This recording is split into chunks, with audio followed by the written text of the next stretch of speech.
There are those who swear by the influence of the stars on the fate and personalities of humans, others are unconvinced. Still others read daily horoscopes for amusement. Historic figures have consulted the stars when faced with major decisions. Ancient Babylonians developed the practice, which they handed to the Greeks, who passed it along. The Greeks gave the 12 constellations with the name of Zodiac, derived from a Greek word. It means a circle of animals. They divided the 12 constellations into groups of 3: fire, Aries, Sagittarius, Leo, water, Cancer, Scorpio, Pisces, air, Gemini, Aquarius, Libra, Taurus, Capricorn, Virgo. True believers hold that the position of the stars at birth is reflected in an individual's personality. The calendar comes into play when determining the sign of the zodiac, under which some historical figures were born. For example, George Washington was born on February 11, 1731, under the old-style calendar used at the time. In 1750, Parliament passed the Calendar Act, which pushed dates back 11 dates and added 1 year, making his date of birth February 22, 1732. February 11th falls under the sign of Aquarius, February 22nd under Pisces. Though both are water signs according to astrologers, different personality traits are assigned to them reflected by those born under them. Benjamin Franklin, on the other hand, had both dates falling within the sign of Capricorn. Here are some of the signs of the zodiac for historical figures, and the personality traits which they presented.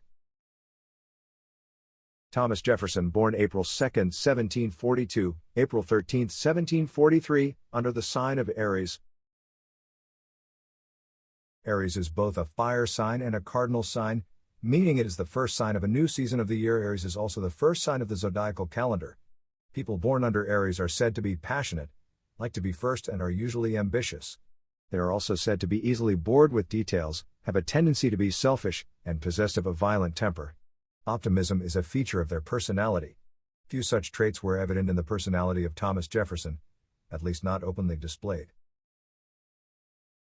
Jefferson was obsessed with details, painstakingly recording the activities on his farms, the weather and the state of his crops. He was certainly passionate in all of his pursuits, in architecture, education, music, languages, and his correspondence, which was extensive for all of his life. Perhaps he was most passionate over his home at Monticello. He was also known throughout his life for his measured responses to things which displeased him, rather than an eruption of temper. When he first went to France to serve as minister there, a role Benjamin Franklin had previously filled, the French minister Comte said, "You replace Franklin, I hear." Jefferson responded, "I succeed." No man can replace him, hardly the response of a man who liked to be first. It would seem that Aries had little influence on the personality of Thomas Jefferson, at least not as much as did the writings of John Locke and Isaac Newton. King George III, born May 24, June 4, 1738, under the sign of Gemini.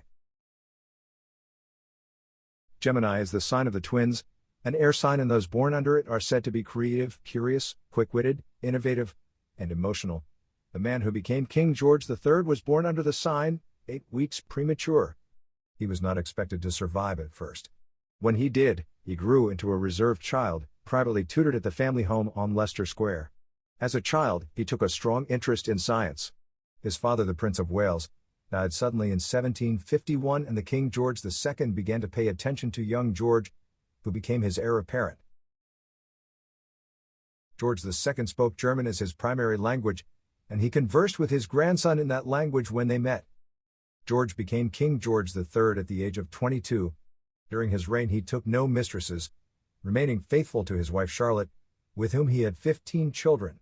During his reign the American colonies were lost, the French Revolution threatened the monarchies of Europe, and the Napoleonic Wars raged in its aftermath. His later life was marked with mental illness and near blindness from cataracts. Until then he exhibited deep curiosity in science and agriculture, assembling a large collection of scientific instruments in his lifetime. As king he had built the King's Observatory, allowing him to personally observe the transit of Venus in 1769. He exhibited several of the traits attributed to Gemini until his mental health permanently deteriorated in 1810. He died in January 1820. Napoleon Bonaparte, born August 15, 1769, under the sign of Leo. People born under the sign of Leo the Lion are said to be passionate, take charge, ambitious, regal in nature, prone to celebrate their accomplishments, and natural leaders.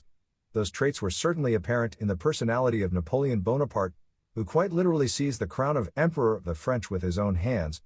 The phrase "in the spotlight" did not exist in Napoleon's day, but he made sure that it is always shown upon him in the figurative sense. That he was governed by fierce passions is evident in his letters to Josephine and to his several mistresses. He elevated his brothers to thrones in Europe, though he ruled through them, rather than allowing them to rule themselves. Napoleon chafed in exile on the island of Elba, and returned to reclaim the throne of France after 9 months. His march from the coast to Paris became a triumphal procession, after the emperor challenged troops sent to stop him to kill him. It was a grandiose gesture in which he appealed directly to the men to recall their past triumphs under him. Throughout his military career, his leadership skills were prominently displayed, as was his seemingly unending ambition. Even in his final exile on St. Helena, he occupied himself with military affairs, writing a book about the campaigns of Julius Caesar. The characteristics ascribed to those born under Leo were clearly evident in Napoleon's personality and life. George Smith Patton, born November 11, 1885, under the sign of Scorpio. People born under Scorpio, a water sign, are said to be clairvoyant and spiritually connected. They are also said to be calculating, ambitious, attracted to power, and at risk of developing powerful egos. The ruling planet for Scorpio is Pluto, though Pluto is no longer considered a planet by astronomers. Pluto is symbolic of destruction. George Smith Patton displayed the qualities of a Scorpio throughout his military career, including many self-destructive tendencies. Patton's long practice of calculated self-promotion in newspapers and magazines began with his first combat assignment during the Pancho Villa expedition in Mexico. It continued throughout his career. His self-promotion in World War II began with a flamboyant costume he wore in command, riding breeches, polished helmet and boots. Armed with a swagger stick, he believed in reincarnation and told of past battles from ancient civilizations and the wars of Napoleon, in which he had participated. His brash pronouncements to the press led to frequent arguments with his commanders, including Eisenhower.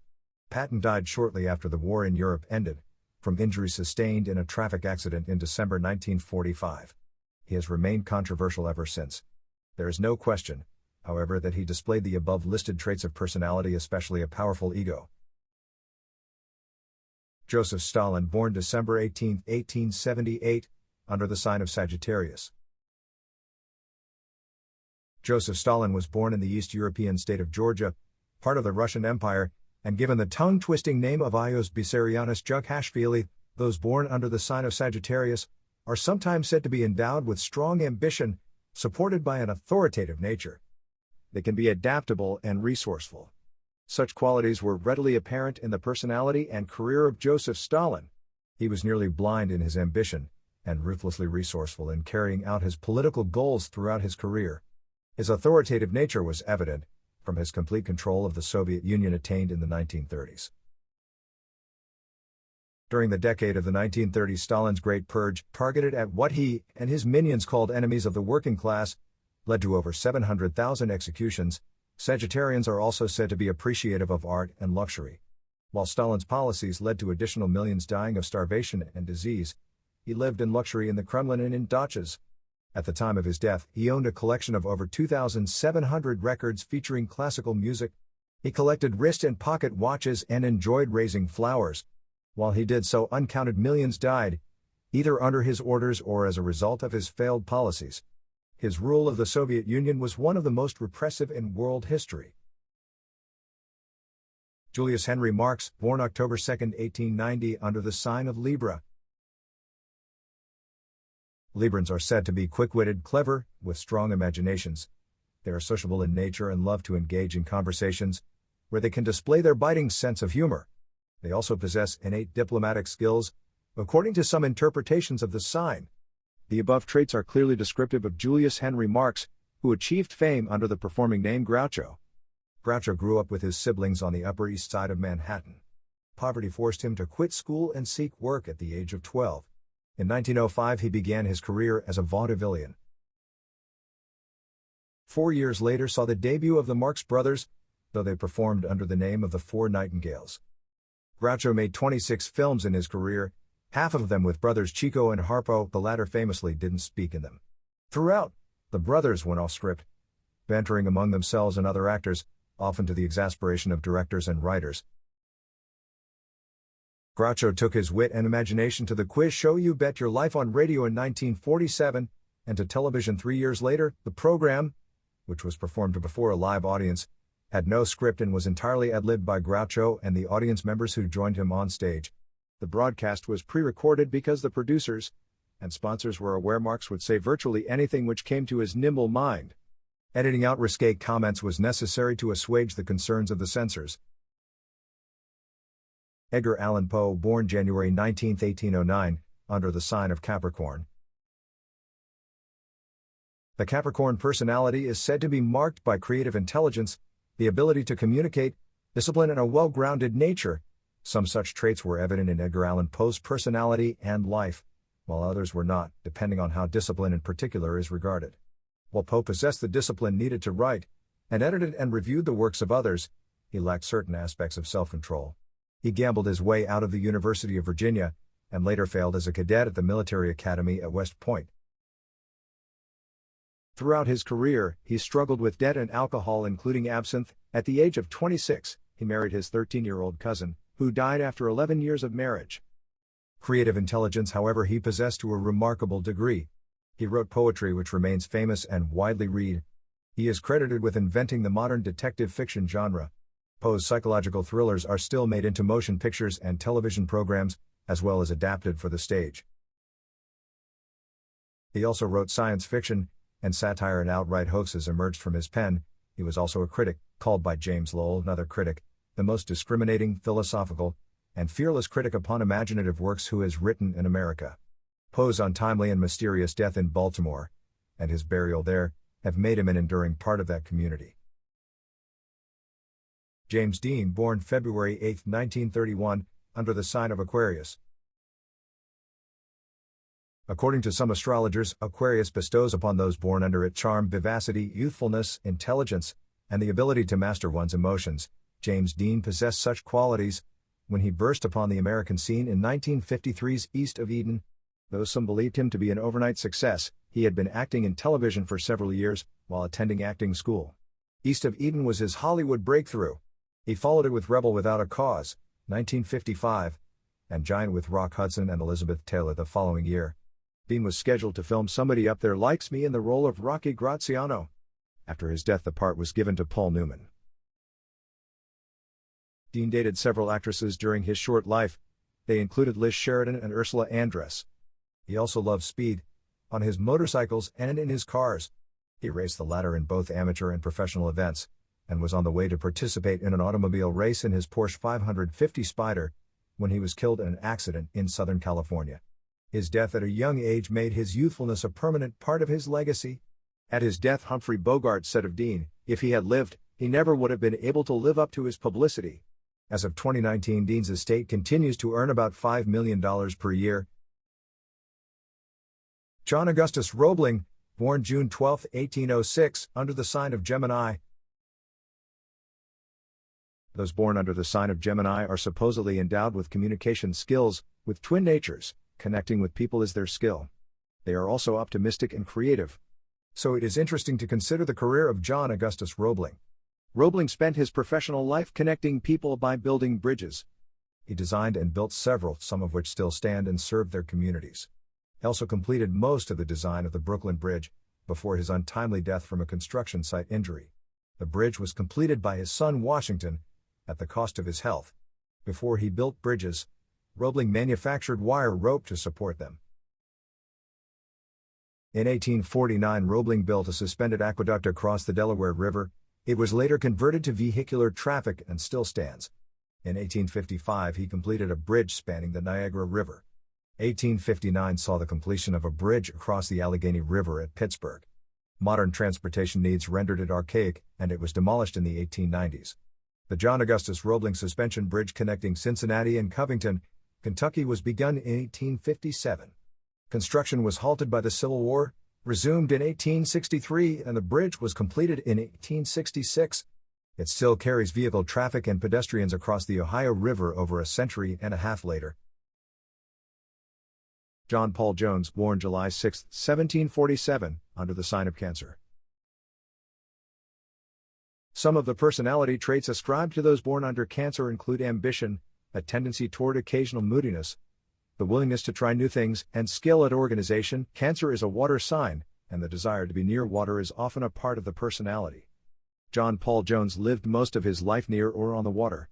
He also exhibited organizational skills, was highly ambitious, and was subject to fits of dark moods. He was born John Paul in Scotland. After killing a mutinous sailor, the last of a series of questionable events, which marked his early days as a merchant captain, Paul fled to the British colony of Virginia, where he added Jones to his name. Jones was one of the earliest volunteers to the Continental Navy. He served in or commanded several ships of the Navy, though it was in the converted Indiaman Bonhomme Richard where he became a legend. Following the American Revolutionary War, the Navy was disbanded. Jones traveled to Russia, where he served in the fleet of Catherine the Great. He was awarded the rank of Rear Admiral in the Russian Navy, under the name Pavel de Jones, which allowed him to retain his American commission. He never returned to the United States, remaining in Europe following his campaign with the Russians. Jones died in 1792 in Paris, where he was buried. In 1905 his body was disinterred and returned to the United States, where it was eventually placed in a crypt at the United States Naval Academy. John McDouall Stuart, born September 7, 1815, under the sign of Virgo. Those born under the sign of Virgo are said to be attentive, faithful and friendly, though they have little patience for fools and shirkers. They are warriors who exercise caution. When with people who are their match in intelligence, they are friendly, though they tend to avoid those who exhibit ignorance. John McDouall Stuart was such a man. Stuart made several journeys into the unknown areas of Australia in the 19th century. His first took place in 1858, during the Antipodean winter. The expeditions were important in the mapping of the continent, and the location of sources of minerals and land suitable for ranching and farming. His most important expedition was his sixth, which began in October 1861. Stuart led a 10-man party from Adelaide across the continent, from the south to the north coasts. One member was dismissed from the party by Stuart because the man would not discard his greatcoat. Stuart, experienced in the country to be traversed, recognized the coat as an unnecessary burden, and unable to tolerate the man's obtuseness, sent him home. The remaining party reached the north coast in July 1862. They were the first to traverse the continent from south to north, and not a man was lost on the way. The success was directly due to Stuart's attention to detail, attentiveness to the men under his leadership, and unwillingness to brook opposition to his knowledge and experience. Robert Edward Lee, born January 19, 1807, under the sign of Capricorn. The Capricorn personality is said to possess the traits of mental discipline, intelligence, loyalty and dedication. They are sometimes present to the point that they draw admiration from both friends and foes. Such was the reputation of Robert Edward Lee both before and following the American Civil War. Lee was regarded as America's most capable soldier in the antebellum period, when he became known for his bravery during the Mexican War.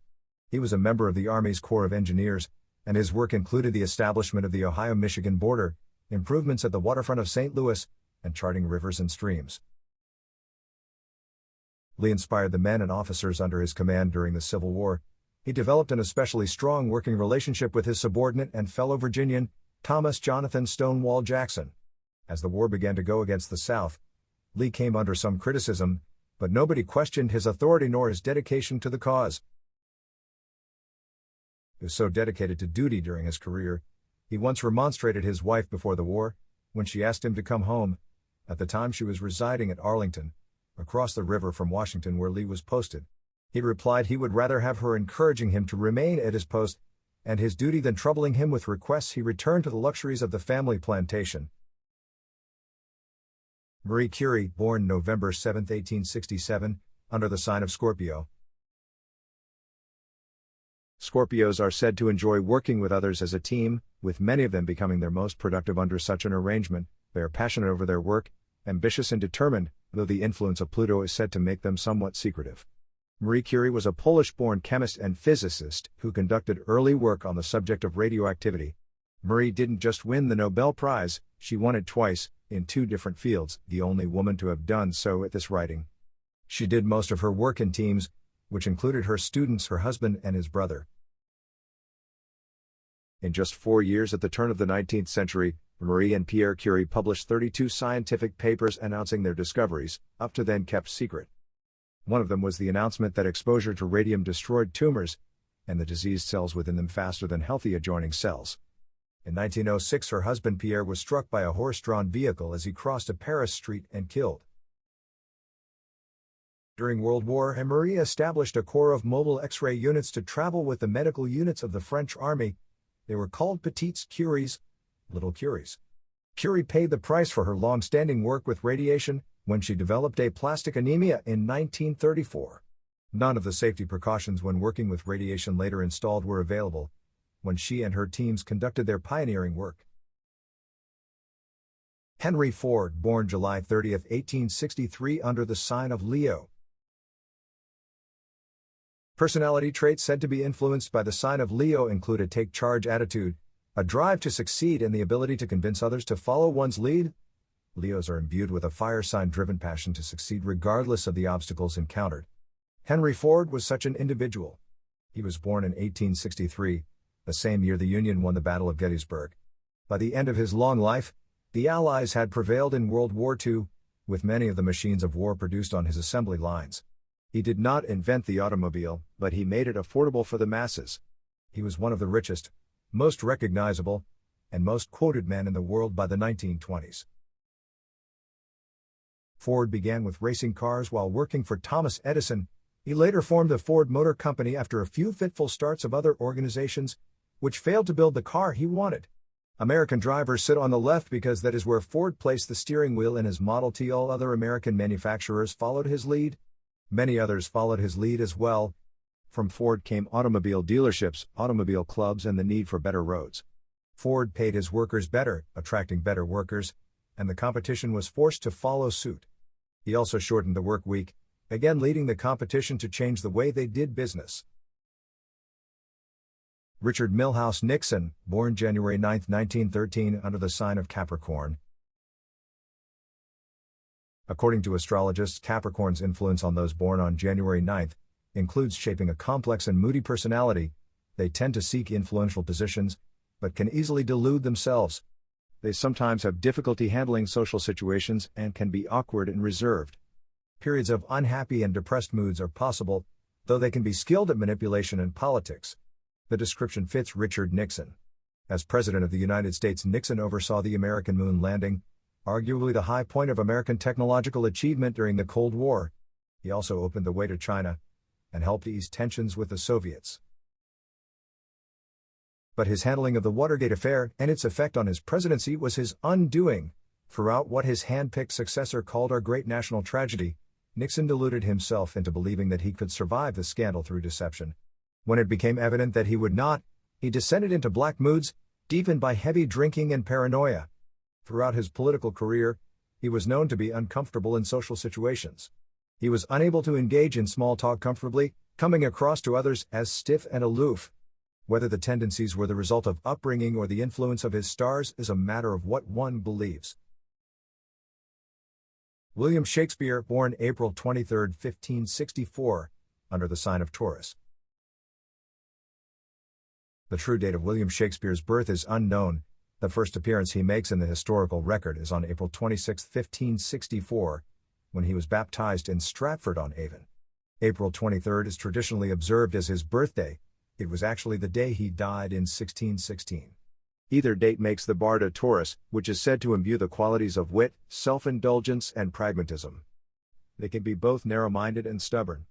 What Shakespeare thought about astrology is unknown, but his plays are littered with astrological references. It was Shakespeare who wrote, "The fault, dear Brutus, is not in our stars but in ourselves, that we are underlings," in his play Julius Caesar. Nearly all that is known about Shakespeare's personality is based on speculation derived from his writings. During his lifetime he was, in essence, a journeyman writer and actor. He spent most of his active career splitting his time between his home in Stratford and the City of London. The number of his investments, records of which survive, indicates that he was a wealthy man. He died at the age of 52. The vicar of Stratford recorded his death was the result of a heavy drinking binge. The wealth he achieved is a testament to pragmatism. His wit is readily evident in his plays, both tragedies and comedies. And what is a drinking binge besides an example of self-indulgence? Nancy Reagan, born July 6, 1921, under the sign of Cancer. The sign of the crab is said to influence people born on July 6. With a nurturing personality, they can also be deeply emotional, prone to moodiness, overly dramatic and prone to self-pity. Appearance and projected image are important to them. When afforded the opportunity to protect their well-chosen mate, they are organized and dedicated. Nancy Reagan is remembered for protecting her husband with the ferocity of a she-bear protecting her cubs. The Reagans were married in 1952 and remained dedicated to each other until Ronald Reagan's death in 2004. It was her only marriage. For the future president, it was his second. Nancy's desire to protect her husband led to her bringing to the administration an astrologer, Joan Quigley. Joan was consulted regarding the president's schedule and movements, to identify times and places when he would be in danger. She was also consulted for auspicious moments, when the president would be likely to achieve success. The consultations and resulting disruptions of the White House schedule were annoying to the president's chief of staff, Donald Reagan. After Reagan was fired, he reported the existence of the astrologer and the level of influence she held within the White House. Nancy was roundly criticized and ridiculed in the media, but she held her ground. She later claimed she used the astrologer to help her deal with her own fears, following the attempted assassination of her husband. Tyrus Raymond Cobb, born December 18, 1886, under the sign of Sagittarius. Sagittarius is a fire sign, according to astrologists, and fire certainly marked the character and personality of Ty Cobb. Cobb transformed early 20th century baseball, spending 22 years with the Detroit Tigers. He played with ferocity theretofore unseen by fans. Sagittarians are said to enjoy competition and self-promotion, both traits which Cobb exhibited throughout his career. Early in his career, he sent numerous postcards and letters to sports writers under a series of aliases. The messages called their attention to a young semi-pro player, himself, and his remarkable speed. Eventually, he caught the attention of the Tigers. Cobb's legacy included holding at one time over 90 records in Major League Baseball. He also holds a reputation for violence and racism, much of which was exaggerated by biographer Al Stump and others. Early investments in Atlanta's Coca-Cola. Cobb lived in Atlanta in the off-season, and Detroit's General Motors made Cobb a wealthy man. His estate included endowment of the Ty Cobb Educational Foundation, a college scholarship fund in Georgia. He also endowed hospitals and charities, exhibiting the charitable nature said to be particularly prominent in those born under the sign of the Archer. By the way, as of this writing, Cobb still holds the dubious record of most errors by an outfielder at 271. Clara Barton, born December 25, 1821, under the sign of Capricorn. The influence of Capricorn on those born on Christmas Day is said to shape their personalities to be inclined to altruism. They are patient, persistent, and enjoy both learning and sharing what they have learned with others. They also lean toward being a controlling personality. All of those traits were present in the personality of Clarissa Harlow Barton, the founder of the American Red Cross. Known as Clara, she was a schoolteacher during the antebellum period before taking a clerkship at the Patent Office in Washington, one of the first awarded to a woman at the time. Her political leanings led to her being fired during the Buchanan administration. Clara's nursing training was self-taught. When the Civil War began, she dedicated herself to obtaining medical and nursing supplies for the Union armies. Her work as a nurse in the war is well known, less so is her work towards discovery of the fate of missing men following the war. Barton and the assistants she hired, under the War Department, located more than 22,000 men. She also led the effort to identify the remains of more than 13,000 men who died at the notorious Andersonville prison. A trip to Europe brought the Red Cross to her attention, and in 1881 Barton presided over the first meeting of the American Red Cross, after years of leading the drive to make it a reality. Theodore Roosevelt, born October 27, 1858, under the sign of Scorpio. According to some astrologists, those born under Scorpio on October 27 possess personality traits, which include a love of travel, adventure and the sensation of being in charge. They can be curious, stubborn, focused and quite capable of overriding objections of others in pursuit of their goals. Such traits were clearly present in the personality of Theodore Roosevelt, though he could also be crafty when maneuvering in political circles. Roosevelt was a writer of considerable renown, a reformer, a police commissioner, a soldier, governor of New York and President of the United States. created the modern United States Navy over the considerable resistance of political opponents. He led the conservation efforts in the United States when they were in their infancy. Roosevelt's interests in conservation were lifelong. So were his interests in hunting, fishing, and ranching. He traveled to areas of South America where no man had gone before and led safaris in Africa, as well as hunting trips in the American West. Few presidents exuded the air of being in charge in a manner as clear as the man who became known to the world as Teddy. After the French failed to complete the Panama Canal, he made it an American project, though it wasn't completed until well after his presidency. It required some political maneuvering which was roundly condemned in some circles, but he ignored the objections to push the project forward.